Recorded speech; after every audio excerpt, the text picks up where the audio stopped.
Hi everyone, कैसे हैं आप सब लोग। आज का जो वीडियो है वो थोड़ा डिफरेंट है, थोड़ा अलग है। जो आज हम बात करेंगे उसमें हम बात करेंगे कुछ ऐसी चीज़ों की, कुछ ऐसे ऑब्जेक्ट्स की। Generally we know them but we don't know their particular English word.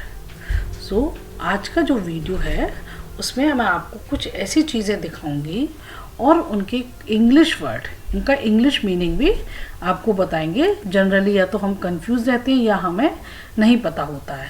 हो सकता है आप में से कुछ लोगों को इनमें से कुछ आता भी हो।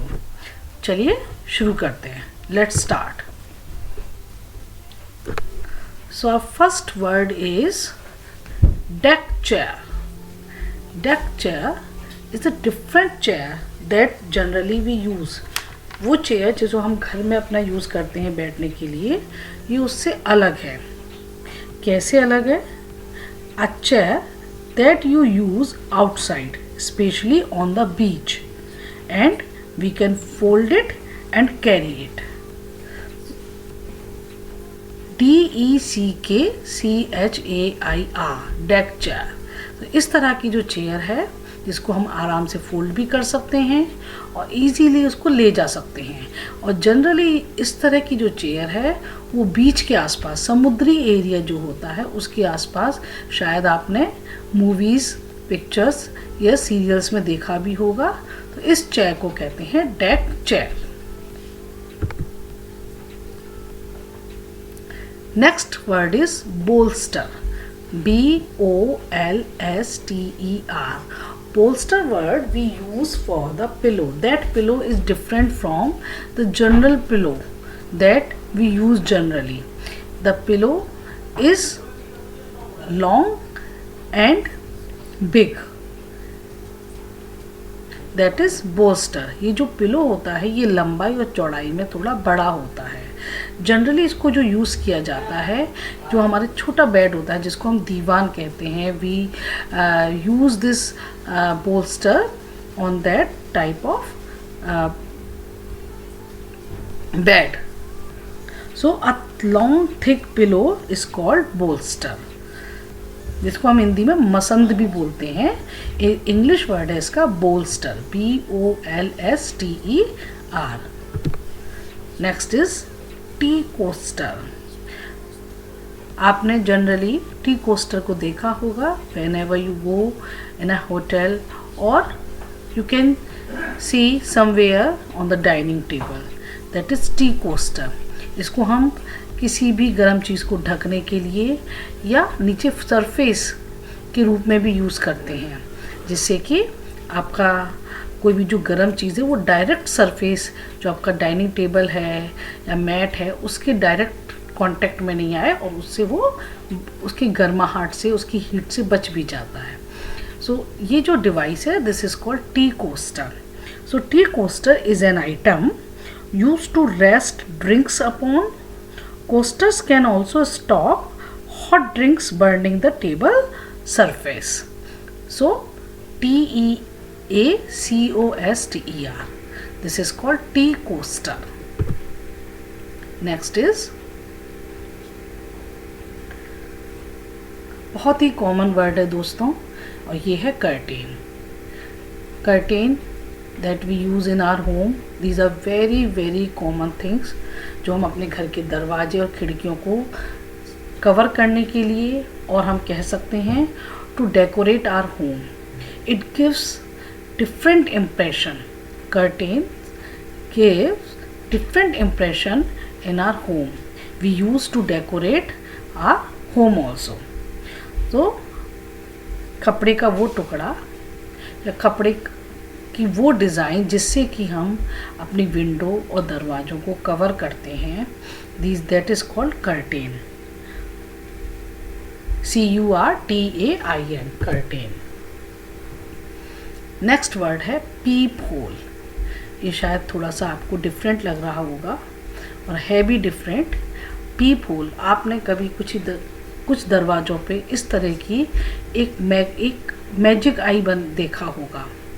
इस मैजिक आई से जो व्यक्ति बाहर खड़ा, a person who is standing outside cannot see through it, but the person who is inside, other side of the door, who is inside can see easily who is standing outside. Peephole generally use किया जाता है safety के purpose से. हमें पता नहीं होता बाहर कौन है, क्या हमें उसके लिए दरवाज़ा खोलना है या नहीं खोलना है. ऐसे में पीप होल बहुत ज़्यादा यूज़फुल है. PEEPHOLE, peep hole. So a hole that is generally used in main door to look something to the other side. So ये डिवाइस कहलाती है peep hole. Next is skewers. Skewers, a long thin pointed piece of metal or wood that is pushed through pieces of vegetables, paneer or meat for cooking. आप लोगों ने पनीर से बना हुआ जो एक बहुत ही स्पेशल डिश होता है, generally it is liked by all. This is called, you can see in the picture also, this is called paneer tikka. So to cook paneer tikka we use this device, and this device is skewers. ये जो pointed, जो आपकी long pointed piece है, ये metal के या would के होते हैं. इसमें हम छोटे छोटे पीसेस को फंसा देते हैं, या कबाब बनाने के लिए भी इनका स्क्यूअर्स का यूज़ किया जाता है. तो इस चीज़ को, इस डिवाइस को, जो बड़ी बड़ी स्टिक होती हैं मेटल की या वुड की बनी हुई, इनका जो सही नेम है, जो पर्टिकुलर नेम है, दिस इज़ स्क्यूअर्स. SKEWERS. अगर सिंगुलर है दिस इज़ कॉल्ड स्क्यूअर, और प्लूरल है skewers. Here I have used the word in plural form, SKEWERS, skewers. Let's see the next. Next is Rehal. यहाँ मैं आपको ये बताना चाहूँगी, रेहल जो वर्ड है वो इंग्लिश वर्ड नहीं है, वो अरेबियन लैंग्वेज का वर्ड है, अरेबिक लैंग्वेज का वर्ड है रेहल. आपने रेहल अपने घरों में जनरली देखा होगा. अपने ग्रैंड पेरेंट्स को, they keep their religious book on it and do recitation and reading. जो भी है आपके घर में, जो भी आपके घर में रिलीजियस बुक है, जैसे गीता, रामायण है ना, बाइबल, जो जिस धर्म का है उसको हम डायरेक्ट ज़मीन पे नहीं रखते हैं, ऐसा मानते हैं. ये हमारी इस तरीके की ओपिनियन है कि रिलीजियस बुक को डायरेक्ट ज़मीन पे नहीं रखना है. उसको रखने के लिए हम ये एक्स शेप में एक डिवाइस यूज़ करते हैं, जिस पर कि हम अपनी बुक को रखते हैं और फिर पढ़ते हैं. So it is an Arabic word, Rehal, REHAL, that is called Rehal, and it is an Arabic word which is used for a device that is an X-shaped foldable for placing holy books like Gita, Ramayan, Bible, etc. during reading. So Rehal we use during the reading of the religious book. It can easily fold and close. So this is called Rehal. Next word है clothesline. क्लोथ्सलाइन हम use करते हैं उस लंबे तार या उस लंबी रस्सी के लिए, जिसको हम यूज़ करते हैं कपड़े सुखाने के लिए. Generally we tie the clothesline outside of the home और on the roof. So clothesline, it is a long rope और string from which wet clothes are hung to dry, जिसको हम एक जनरल भाषा में कहते हैं कपड़े सुखाने की रस्सी. But its English word is clothesline. So dear friends, please don't forget the words that I am telling you, I am describing you. These are very common words, generally we use in our daily life. Please you don't forget, watch the video again and again and revise it. So यहाँ हम बात कर रहे हैं clothesline की. Clothesline, again I repeat, it is a long rope or string that we use to dry our clothes. Next word है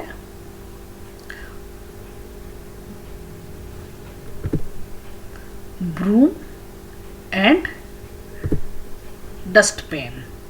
Broom word we use for the thing or object which use to clean the floor. And dustpan the word is used for the device which is used to collect the dust. Here you can see in the picture, broom is working and now the dust, it is accumulating in the dustpan. So broom and dustpan, these both words are very common. These things are very common. We use every day in our home, but we should know the particular proper English word of these two things.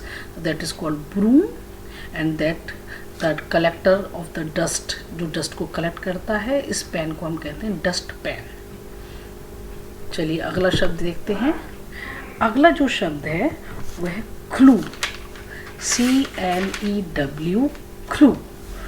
Clue, it is a ball of thread, yarn or cord that is called clue.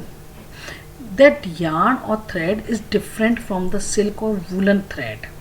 It is rough and tough and tight, not smooth. इसको हम generally Hindi में अगर हम जानते हैं, इस शायद आपको पिक्चर देखकर भी समझ में आ रहा होगा. सूतली हम जिसको कहते हैं, generally we use to tie the things like sack and different type of these things. So that is called clue. CLEW, clue. जो rough hard thread होता है ये कहलाता है. इसका जो ये बंडल है, ये जो आप पूरा जो इसका जो इसको जो पूरा आप एक रील देख रहे हैं, दिस इज कॉल्ड clue.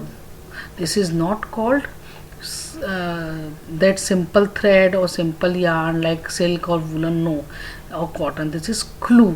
ये hard और tough होता है, जिसको हम एक जनरल बोलचाल की भाषा में किस नाम से जानते हैं? सूतली. But its English word is clue. CLEW. This is called clue. Next is salt and pepper dispenser. That is also very common things which is found on our dining table generally. If we need extra salt or peppercorns, so we need this type of device, because to sprinkle them we use them. So salt and pepper dispenser are designed to allow diners to distribute grains of edible salt and peppercorns. It is generally found on our dining tables.